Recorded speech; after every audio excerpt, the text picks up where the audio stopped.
Just recently we took a look at the Moto G4 by Motorola, and now we're back with the all-new Moto Z. With no Moto X in sight, the company is trying to shift the smartphone world in a whole new direction with features that we've heard about but never really seen on a consumer smartphone until now.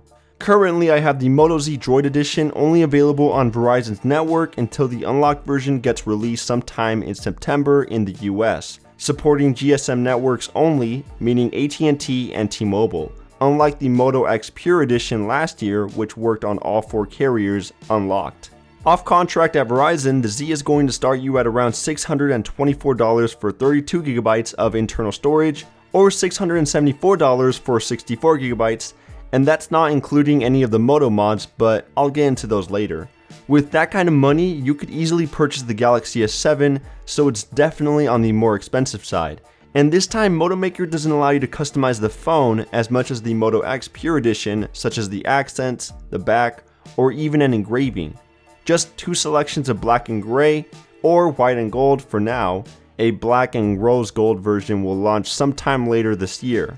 Still, the Moto Z is a very satisfying phone to hold, with the build being all aluminum, dropping the curved back and dimple we all know and love from previous predecessors for a flat and thin design instead. One of the downsides to the new design is that it's a huge fingerprint magnet and the smudges are not that easy to clean off either. So I solved this issue by putting a dbrand skin on the back, leaving the pins and camera hump exposed. Dbrand does have a wide selection of skins to choose from for the Moto Z and the Z Force, so you shouldn't have a problem finding one that suits you best, and it works with the Moto mods, so I'll leave a link in the description. At just 5.19mm thick, the Moto Z is one of the thinnest phones you can buy. But when it comes to thinner phones, you usually get thicker problems, and with the Moto Z, that's the camera hump, smaller battery capacity, and a missing headphone jack.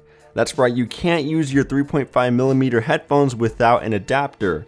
I thought I would get used to it, but sometimes I would forget my adapter at home. I couldn't charge and use my headphones at the same time, and since the adapter provided by Motorola is USB Type-C to 3.5mm jack, I would probably have a hard time finding a replacement if I happen to lose it, at least for now. The reason the phone is so thin, if you ask Motorola, is to accommodate the Moto mods. This is Motorola's way of implementing extra hardware features with case-style accessories that attach to the back of the phone using integrated magnets.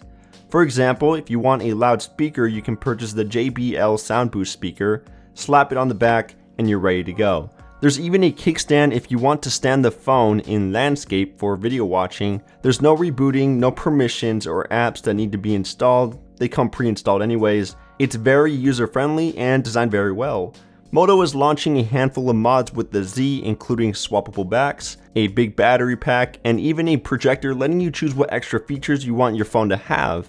Now I know why there's a huge camera hump, to keep the mod from sliding around at the top. The only thing I don't like about these attachments is that they're very pricey when compared to buying an external accessory off Amazon, and if you're looking to get multiple Moto mods, just keep in mind that as of right now, they will only work for 2 phones, the Z and the Z Force. The buttons on the side are pretty small and a bit too wide for my fingers, so I often find myself having to reposition my hand, but they're very tactile and the texture on the power button allows me to easily differentiate which button I'm pressing. On the front you have a square fingerprint sensor. It unlocks the phone really fast and reads my fingerprint almost all the time. If you long press the sensor while the screen is on, it will also put the phone back to sleep, but I do often confuse it as being a home button.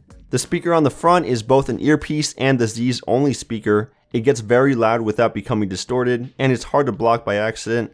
But I would have really liked to see the stereo speaker from the Moto X back on the Z, but it still sounds just fine. The screen is a 5.5-inch Quad HD AMOLED, giving you some bright colors, great details, and excellent contrast. Your blacks are extremely black, and your whites are extremely white. The color rendering is beautiful.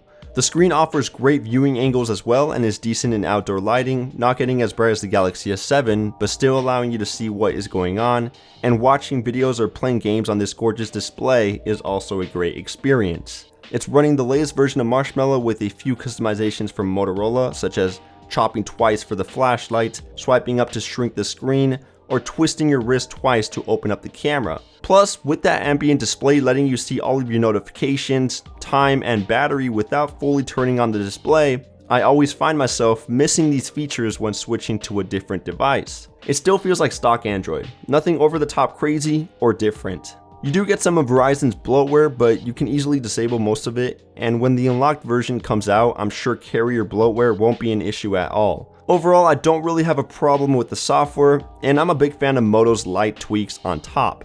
As far as performance goes, the Moto Z is very smooth, letting me switch between the apps without a problem. Application reload time is very snappy, as you'd expect with 4GB of RAM. It handled everyday tasks such as emailing, messaging, video watching, and social media very well. When running a heavy 3D game such as Gangster Vegas, the Adreno 530 GPU did provide a lag-free experience, but it did get really hot to the touch after an hour of playing, so much so that it was actually uncomfortable to hold. I blame the thickness of the phone and the metal back. Still, the phone is fast. With the software being near stock Android, I was very satisfied. To back up my reasoning, here are some benchmark results. Powering all of this is a 2600 mAh battery. That's not a lot of battery. Even the Moto G4 has a capacity of 3000 mAh.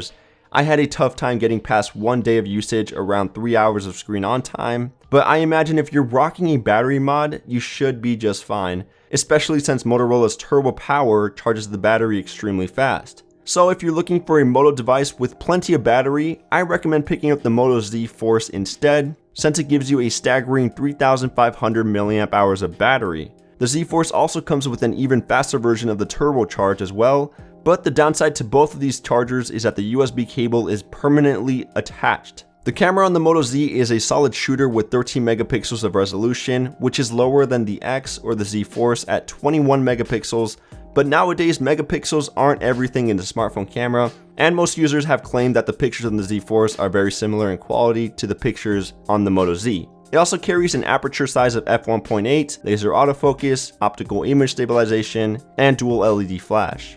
And it has a 5 megapixel front-facing camera with a front-facing flash as well. If you take a look at the camera app, it's very similar to the Moto G with options for video recording up to 4K resolution, panorama, slow motion, and a manual mode. But there is a new beautification mode for self-portraits if you want to remove wrinkles and smooth out the face. The pictures themselves look decent but not great.